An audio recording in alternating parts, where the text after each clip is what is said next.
Welcome to another Unreal Foos tutorial. Today I want to talk about 5-bar shots.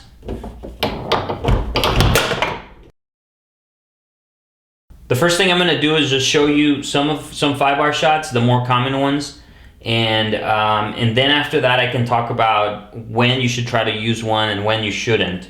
So I'll try to do some on the near wall, some on the far wall, some close-handed and open-handed shots.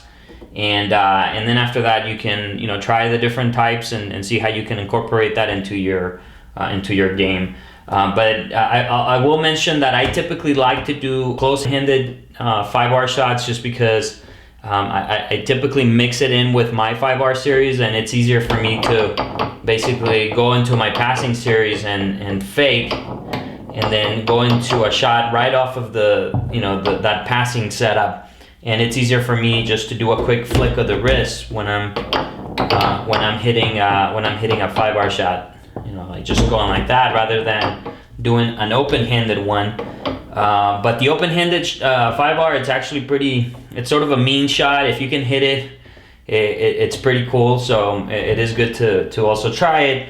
The open-handed shot, what you'll notice is that when you go up, you try to roll the handle on the palm of your hand, and when you're hitting down, you're using your thumb to basically stop the movement like that.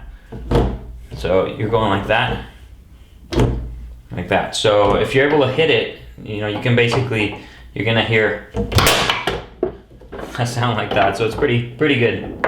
Anyway, so I'll show you the different options, and then we talk about the mental aspect of the game.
Okay, let me give you some quick tips on some of the mechanics of doing this shot. So if you're gonna go practice, again, try to sell it as part of your passing series, and try to make sure that it's some of these shots are sort of a bang play, so that it goes quickly, so that the defense doesn't have a chance to catch up, and maybe you can do a little as part of doing some of these shots.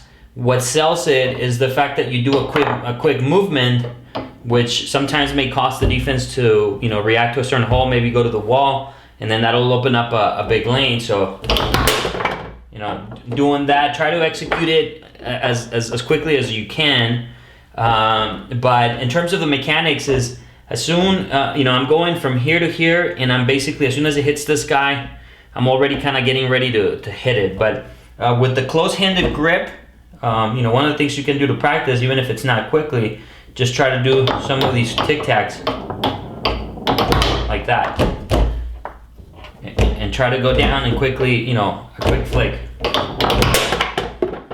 Quick flick of the wrist.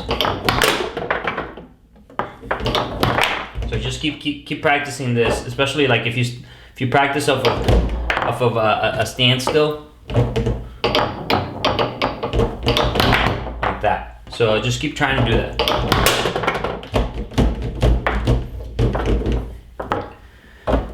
Again, for the open-handed one, you know, it's gonna be one movement as well, but as soon as you hit it, you're basically, you know, loading up for that shot. But go in here. So you're gonna have to mess around a little bit with, you know, the positioning of it, the elbow. So try to mess around with it, but again, be careful not to slip and hurt your fingers, because that will at some point happen if you do this. Sometimes, you know, you'll go too far, or you're, you know, maybe on the way down you might jam your thumb. So just be careful with it. Okay, so now let's move on to the most important aspect of the 5-bar shot, and that is, when should you actually shoot it? And I'll say that I'll typically shoot it more often in singles. But even when I play doubles, I'm always looking at it. I'm always checking to see what the goalie's doing. And if I see that for example, there's a goalie that is very static and is always blocking, especially when I go to my 5-bar series on the far wall, you know, sometimes I'll have goalies that are playing like this, and they kind of just sit there. So there's typically a huge hole there. And while I don't try to abuse my 5-bar shots, I don't, you know, continually shoot at it. I just check it, and I'm very selective with this shot, and I'll typically save it for a time where, you know, maybe if I've gotten blocked on my 5-bar a few times, and or maybe I'm getting blocked on my 3, and I just kind of need to change. I need a change of pace. I always keep it in mind to see if it's there or not.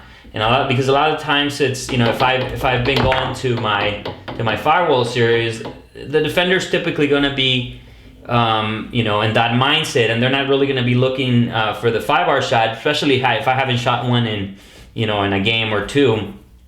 But one of the things that I typically try to do is also force somebody to go to a certain hole, and then I'll go to that. So if I want to shoot a 5-bar shot over here, I'll typically add some fakes there to see, you know, maybe try to make the guy think that I'm gonna go to the wall, and as soon as I do something like that, you know, hopefully they'll go to the wall, and then that hole will open up. Another important aspect of a 5-bar shot is knowing when not to shoot it. Okay, if there's no good reason for you to shoot it, then don't do it.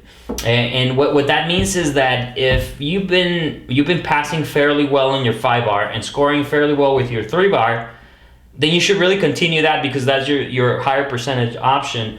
What you'll see is that, you know, if there's somebody who's actually kind of, you know, it looks like they're aware of your 5-bar shot, where they're not just maybe sitting still, or, you know, or where the forward has maybe good reaction time to go block it. You know, if they set up in a way where, you know, and they're sort of blocking the more common holes where the 5-bar shot can go, and for the most part, your shot's going to get blocked, and that's a good enough reason not to do it. But, you know, again, there's certain times where you just have a very, very good feeling that the hole's going to be there. But again, if there's no good reason for you to shoot it, then don't do it. If you're passing high percentage, shooting high percentage, keep doing that. However, if you are getting blocked, either on the 5, on the 3, or maybe maybe you are up and you went up maybe by a couple of points, stole the ball, and you want to surprise your opponent, then you might want to try to do a quick 5-bar shot to get them off their game. And you'll see that sometimes when you hit a 5-bar shot, sometimes that can actually get the other player on tilt.